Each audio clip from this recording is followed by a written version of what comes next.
జంబికుంట కోరపల్లి రోడ్లో గల కూరగాయల మార్కెట్ అక్కడి నుంచి తరలించాలని కమిషనర్ వ్యాపారులతో చెప్పగా వారు కమిషనర్తో వాగ్వాదానికి దిగారు. జమ్మికుంట పట్టణంలోని కోరపల్లి రోడ్లో గల పాత కూరగాయల మార్కెట్ను కూరగాయలు విక్రయించేవారని గతంలో ఖాళీ చేయించి అక్కడి నుంచి పాత వ్యవసాయ మార్కెట్ 2 కోట్లలో ఒక నిర్మితమైన కూరగాయల మార్కెట్ను అప్పగించడం జరిగింది.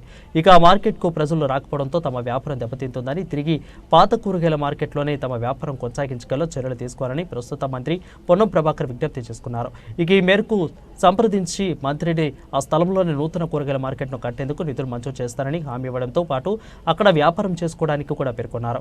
ఇక దీంతో కొద్దిమంది కూరగాయల వ్యాపారులు పాత వ్యవసాయ మార్కెట్ నుండి గతంలో కూరగాయలు విక్రయించిన స్థలంలోనే తాత్కాలికమైన నిర్మాణాలు తీసుకొని ఇక కూరగాయలు విక్రయిస్తున్నారు. గురువారం మున్సిపల్ కమిషనర్ ఆయాస్ పాత కూరగాయల మార్కెట్కు వచ్చి అక్కడ వేసిన ఫినిషింగ్ ఎందుకు తొలగించారని ఆగ్రహం వ్యక్తం చేయడంతో పాటు పాత మార్కెట్ వ్యవసాయ మార్కెట్లో కూరగాయల వ్యాపారం కొనసాగించాలని సూచించారు. దీంతో అక్కడ ఉన్న కొంతమంది వ్యాపారులు తమ వ్యాపారం అక్కడ సరిగా సాగడం లేదని, దీనివల్ల మేము ఆర్థికంగా ఇబ్బంది పడి రోడ్డున పడుతున్నామని, మా బాధ్యతలను కూడా పట్టించుకొని మాకు సరియైన స్థలంలోని కూరగాయలు అమ్ముకునేలా చూడాలని కోరారు. ఈ సందర్భంగా మున్సిపల్ కమిషనర్ ఆయాజ్ మాట్లాడుతూ కోరపల్లి రోడ్లో వ్యాపారం కొనసాగించడం వల్ల రాకపోకలకు తీవ్ర ఇబ్బందులు కలగడంతో పాటు యాక్సిడెంట్లు కూడా జరుగుతున్నాయని కమిషనర్ పేర్కొన్నారు. ఈ మార్గంలో ప్రమాదాలు జరిగినట్లయితే ఆ బాధ్యతలు కూరగాయల వ్యాపారులే భరించవలసి వస్తుందని వెల్లడించారు.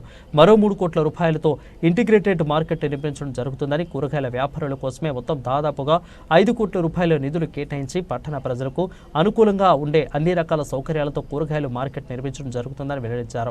ఇక కోర్టుకు వెళ్ళినప్పటికీ కోర్టు సైతం కూడా వారికి కేటాయించిన స్థలంలోనే వ్యాపారం చేసుకోవాలని తీర్పునిచ్చిన తీర్పును కాదని, వ్యాపారులు పాత మార్కెట్లో కూరగాయలు అమ్మడం సరైనది కాదని, వెంటనే ఈ స్థలాన్ని ఖాళీ చేసి కూరగాయల వ్యాపారులకు కేటాయించిన స్థలంలోనే కూరగాయలు విక్రయించాలని పేర్కొన్నారు.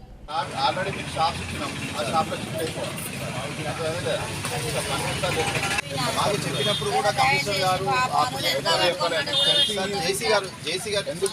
జేసీ గారు కూడా అప్పుడు చెప్పింది అది తాత్కాలిక కోసమే,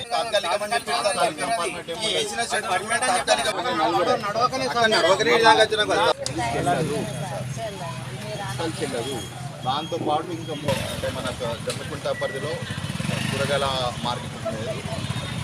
సో అది గ్రామ పంచాయతీ కాలంలో నిర్మించి ఉండేది. అది శిథిలావస్థలో రావడం వల్ల దాన్ని అప్పుడే గ్రామ పంచాయతీ గత పాలకవర్గంలో ఆ యొక్క శిథిలావస్థలో ఉన్న గ్రామ పంచాయతీలో నిర్మించిన ఆ యొక్క కూరగాయల మార్కెట్ ఏదైతే ఉండే మున్సిపల్ స్థలము దాన్ని తొలగించడం జరిగింది. దానికి బదులుగా ఎవరైతే ఇక్కడ కూరగాయలు అమ్ముకుంటున్నారో, కూరగాయల విక్రేతలు ఉన్నారో వాళ్ళ లైవ్లీహుడ్, వాళ్ళ జీవనోపాధికి ఎటువంటి ఇబ్బంది కలగకుండా ఉండటానికి వారికి ప్రత్యేకంగా ప్రభుత్వం సుమారు 2 కోట్లతో దాదాపు 10-20 కోట్ల వాల్యూ ఉండే జాగాలో 2 కోట్లతో మంచి మార్కెట్, దాంట్లో అన్ని రకాల వసతులు ఉన్నాయి. ముఖ్యంగా టాయిలెట్ ఉంది, పార్కింగ్ ఉంది, వాళ్ళకు షెడ్ ఉంది, కూర్చోడానికి గద్దెలు ఉన్నాయి. అప్పుడు మనం మార్కెట్ చూపించి అయినప్పటికీ కొందరు అంటే దాదాపు సుమారు 9 మందికి అప్పుడు ఆ మార్కెట్లో స్థలం కేటాయించినట్టు మనకు అక్కడ ప్రొసీడింగ్స్ ఉన్నాయి. వాళ్ళు చేసిన సంతకాలు కూడా ఉన్నాయి. ఇప్పుడు కోరేపల్లి రోడ్లో ట్రాఫిక్ యొక్క ఫ్లోటింగ్ ఎక్కువ ఉంది. స్కూల్ బస్సులు వెళ్తున్నాయి, ఆర్టీసీ బస్సులు కూడా వెళ్తున్నాయి. యాక్సిడెంట్లు జరిగే అవకాశం ఉన్నందున ఇక్కడ ఉన్న మార్కెట్ విక్రేతలను దయచేసి అక్కడ వెళ్ళాలని వాళ్ళకి రిక్వెస్ట్ చేస్తున్నాం. ఇంత ముందు చెప్పినాం, పదే చెప్తున్నాం. ఎందుకంటే మార్కెట్ అనేది ఇప్పుడు టౌన్ పెరుగుతూ పోతుంది, జనాభా పెరుగుతుంది, ట్రాఫిక్ పెరుగుతుంది, వెహికల్ పెరుగుతున్నాయి. తద్వారా ఈ ఉన్న చిన్న రోడ్డు కోరపల్లి రోడ్లో యాక్సిడెంట్లు జరిగే ప్రమాదం ఉంది. రేపు పొద్దున్న ఏదైనా యాక్సిడెంట్ జరిగితే వీరే బాధ్యులు అవుతారు.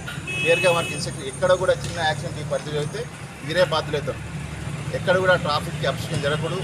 అందుకొరకే ప్రభుత్వం ఒక మంచి ఉద్దేశంతో మార్కెట్ అక్కడ కట్టింది. దాన్ని సద్వినియోగం చేసుకున్నారు. అక్కడ ప్రతి ఒక్కరు కూడా షాప్స్ మనం అలాట్ చేసి దానికి నంబర్ ఇచ్చి వీళ్ళ సంతకాలు కూడా తీసుకోవడం జరిగింది. వీళ్ళకి మా యొక్క రిక్వెస్ట్ ఏమంటే ప్రజల కొరకు, మన పట్టణం కొరకు ఇక్కడ కోరేపల్లి నుండి పోయే రహదారి మీద ఉన్న రహదారుల మీద ప్రయాణం చేసే ప్రయాణికులకు ఎటువంటి ప్రమాదం జరగకూడదు. అదే మా యొక్క ఉద్దేశం.